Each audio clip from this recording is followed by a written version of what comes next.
So Qigong goes back like over 2,000 years. And so it's a series of breathing techniques and movement at the same time.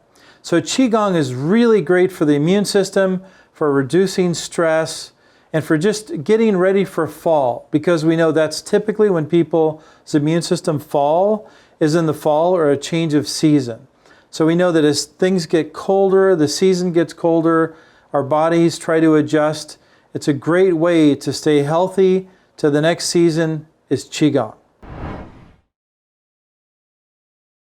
So an example of some Qigong, so you understand what it is basically breathing. So this is a movement up and down. I call this pulling the water or the well.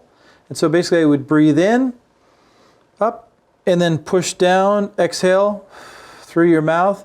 Similar to yoga in the sense that we do breathing techniques through the nose and the mouth, but there's also a lot of movement with your hands and your arms. So this is an example of breathing in, energy up, and energy down. So that's a simple exercise of Qigong.